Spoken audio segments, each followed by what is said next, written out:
ओम नमः शिवाय। श्रावण मास महात्म्य 7वां अध्याय। मंगला गौरी व्रत का वर्णन तथा व्रत कथा।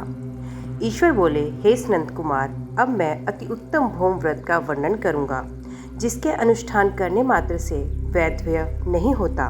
विवाह होने के पश्चात 5 वर्षों तक ये व्रत करना चाहिए। इसका नाम मंगला गौरी व्रत है। ये पापों का नाश करने वाला है। विवाह के पश्चात प्रथम श्रावण शुक्ल पक्ष में पहले मंगलवार को ये व्रत आरंभ करना चाहिए। केले के खंभों से सुशोभित एक पुष्प मंडल बनाना चाहिए और उसे अनेक प्रकार के फलों तथा रेशमी वस्त्रों से सजाना चाहिए। उस मंडप में अपने सामर्थ्य के अनुसार देवी की स्वर्णमयी अथवा अन्य धातु की बनी प्रतिमा स्थापित करनी चाहिए। उस प्रतिमा को 16 उपचारों से, 16 दुर्वा दलों से, 16 चावलों से तथा 16 चने के दालों से मंगला गौरी नामक देवी की पूजा करनी चाहिए और 16 बत्तियों से 16 दीपक जलाने चाहिए। दही तथा भात का नैवेद्य भक्तिपूर्वक अर्पित करना चाहिए। देवी के पास ही पत्थर का सील तथा लोड़ा स्थापित करना चाहिए। 5 वर्ष तक इस प्रकार से करने के पश्चात उद्यापन करना चाहिए। माता को वाइन प्रदान करना चाहिए, जिसकी विधि आप सुनिए। अपने सामर्थ्य के अनुसार एक पल प्रमाण स्वर्ण की अथवा उसके आधे प्रमाण की अथवा उसके भी आधे प्रमाण की मंगला गौरी की प्रतिमा निर्मित करनी चाहिए। अपनी शक्ति के अनुसार स्वर्ण आदि के बने तंडुलपूर्ण पात्र पर वस्त्र तथा रमणीय कंचू की ओढ़नी रखकर उन दोनों के ऊपर देवी की प्रतिमा स्थापित करनी चाहिए। पास में चांदी से निर्मित सिल तथा लोड़ा रखकर माता को वाइन प्रदान करना चाहिए। इसके बाद 16 सुवानिसियों को प्रयत्नपूर्वक भोजन कराना चाहिए। हे विप्र, इस विधि से व्रत करने पर 7 जन्मों तक सौभाग्य बना रहता है और पुत्र आदि के साथ संपदा विद्यमान रहती है। सनंत कुमार बोले, सर्वप्रथम इस व्रत को किसने किया था और किसको इसका फल प्राप्त हुआ? हे शंभो, जिस तरह से मुझे इसके प्रति निष्ठा हो जाए, कृपा करके वैसा ही बताइए। ईश्वर बोले, हे सनंत कुमार, पूर्व काल में कुरु देश में श्रुति कीर्ति नामक एक विद्वान कीर्तिशाली शत्रु का नाश करने वाला 64 कलाओं का ज्ञाता तथा धनुर्विद्या में कुशल राजा हुआ था। पुत्र के अतिरिक्त अन्य सभी शुभ चीजें उस राजा के पास थी। अतः राजा संतान के विषय में अत्यंत चिंतित हुआ और जब ध्यान पूर्वक देवी की आराधना करने लगा, तब उसकी कठोर तपस्या से देवी प्रसन्न हो गई और उसे ये वचन बोली, हे सुरवत, वर मांगो। श्रुतिकृति बोला, हे देवी, यदि आप मुझ पर प्रसन्न हैं तो मुझे सुंदर पुत्र दीजिए। हे देवी, आपकी कृपा से अन्य किसी भी वस्तु का अभाव नहीं है। उसका ये वचन सुनकर पवित्र मुस्कान वाली देवी ने कहा, हे राजन, तुमने अत्यंत दुर्लभ वर मांगा है, फिर भी कृपावश मैं तुम्हें अवश्य दूंगी। किंतु हे राजेंद्र, सुनिए, यदि परम गुणी पुत्र चाहते हो तो वे केवल 16 वर्ष तक जीवित रहेगा, और यदि रूप तथा विद्या से विहीन पुत्र चाहते हो तो दीर्घजीवी होगा। देवी का ये वचन सुनकर राजा चिंतित हो उठा और पुनः अपनी पत्नी से परामर्श करके उसने गुणवान तथा सभी शुभ लक्षणों से संपन्न 16 वर्ष की आयु वाला पुत्र मांगा। तब देवी ने भक्ति संपन्न राजा से कहा, हे नृपनंदन, मेरे मंदिर के द्वार पर आम का वृक्ष है, उसका एक फल लाकर मेरी आज्ञा से अपनी भार्या को उसे भक्षण करने हेतु प्रदान करो, जिससे वे शीघ्र ही गर्भ धारण करेगी। इसमें संदेह नहीं है। प्रसन्न होकर राजा ने वैसा ही किया और उसकी पत्नी ने गर्भ धारण किया। 10वें महीने में उसने देवतुल्य सुंदर पुत्र को जन्म दिया। तब हर्ष तथा शोक से युक्त राजा ने बालक का जातकर्म आदि संस्कार किया और शिव का स्मरण करते हुए उसका नाम चिरायु रखा। इसके बाद पुत्र के 16 वर्ष होने के बाद पत्नी सहित राजा चिंता में पड़ गए और विचार करने लगे कि ये पुत्र बड़े कष्ट से प्राप्त हुआ है और मैं इसकी दुखद मृत्यु अपने सामने ही कैसे देख सकूंगा। ऐसा विचार करके राजा ने पुत्र को उसके मामा के साथ काशी भेज दिया। प्रस्थान के समय राजा की पत्नी ने अपने भाई से कहा कि कार्तिक का वेश धारण कर अब मेरे पुत्र को काशी ले जाइए। मैंने भगवान मृत्युंजय से पूर्व में पुत्र के लिए प्रार्थना की थी और कहा था कि हे विश्वेश्वर, अब जगतपति की यात्रा के लिए मैं उस पुत्र को अवश्य भेजूंगी। अतः आप मेरे पुत्र को आज ही ले जाइए और सावधानी पूर्वक इसकी रक्षा कीजिएगा। अपनी बहन की यह बात सुनकर भांजे के साथ वे चल पड़ा।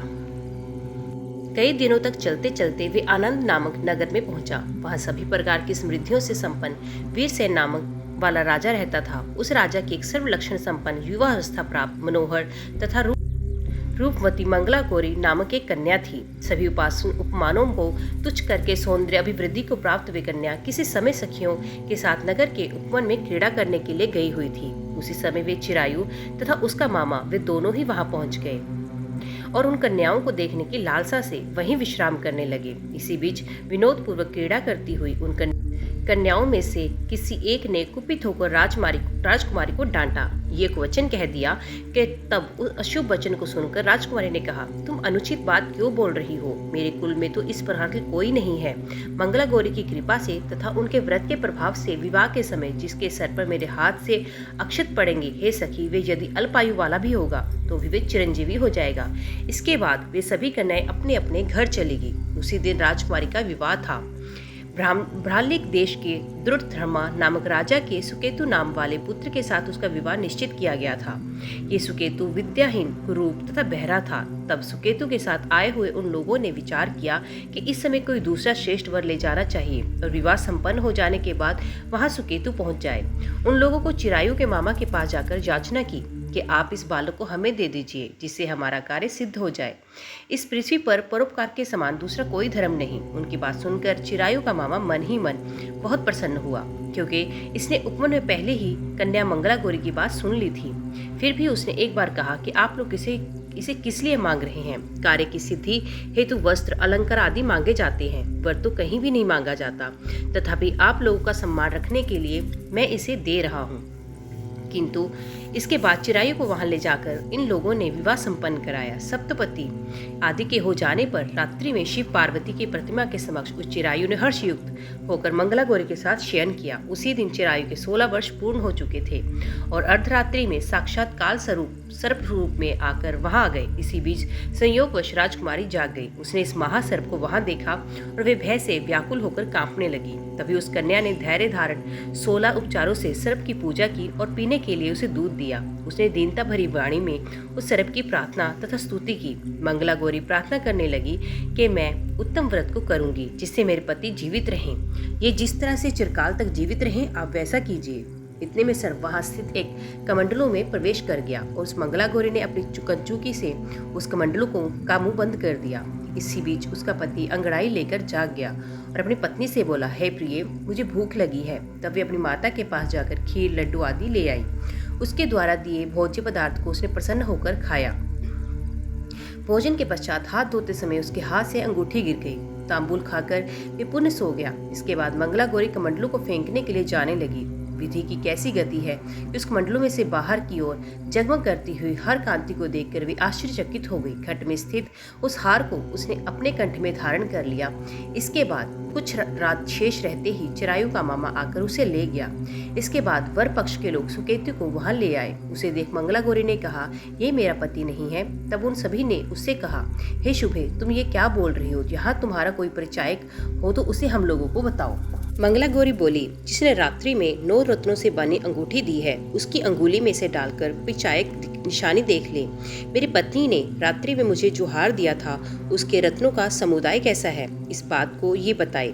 ये तो कोई अन्य ही है। इसके अतिरिक्त रात्रि में आम सींचते समय उनका पैर कुमकुम से लिप्त हो गया था। वे मेरी जांघ पर अब भी विद्यमान है। उसे आप लोग शीघ्र देख लें। साथ ही रात में परस्पर भाषण तथा भोजन आदि जो कुछ किया गया था उसे भी ये बता दें। तब ये निश्चित ही मेरा पति है। इस प्रकार उसका वचन सुनकर सभी ठीक है कहने लगे। किंतु जब एक भी बात ना मिली तब सभी ने सुकेतु को उसका पति होने से निषिद्ध कर दिया और वर पक्ष वाले जिस तरह से आए थे उसी तरह से चले गए। उसके बाद अपने वंश को बढ़ाने वाले महान यश से संपन्न तथा परम मनस्वी मंगला गौरी के पिता ने अन्नपान आदि का सत्र चलाया। उन्होंने वर पक्ष का वृतांत कानों कान सुन लिया कि स्वरूप से कुरूप होने के कारण लोगों के द्वारा किसी अन्य को वर के रूप में आदर पूर्वक लाया गया था। तब उन्होंने अपनी कन्या को पर्दे के भीतर बिठा दिया। उसके बाद 1 वर्ष बीतने पर यात्रा करके चिरायु अपने मामा के साथ ये देखने आया कि विवाह के बाद वहाँ क्या हुआ। तब उसे एक गवाक्ष के भीतर से देखकर वे मंगला गौरी अत्यंत प्रसन्न हुई और माता पिता से बोली कि यही मेरे पति हैं। राजा ने अपने सहजनों को बुलाकर पूर्व में कहे गए सभी परिचायकों को निशानी को देखकर मंद मुस्कान वाली अपनी कन्या चिरायु को सौंप दी। राजा ने शिष्टजनों को साथ लेकर विवाह का उत्सव कराया। इसके बाद राजा वीर ने वस्त्र, आभूषण आदि, सेना, घोड़े, रथ और अन्य भी बहुत सी सामग्रियां देकर उन्हें विदा किया। उसके बाद कुल को आनंदित करने वाला वे चिरायु पत्नी तथा मामा को साथ लेकर सेना के साथ अपने नगर पहुंचा। लोगों के मुख से आया हुआ सुनकर उसके माता पिता को विश्वास नहीं हुआ। उन्होंने सोचा कि प्रारब्ध अन्यथा कैसा हो सकता है। इतने में वे अपने माता पिता के पास आ गया और स्नेह से परिपूर्ण ये चिरायु भक्तिपूर्वक उनके चरणों में गिर पड़ा।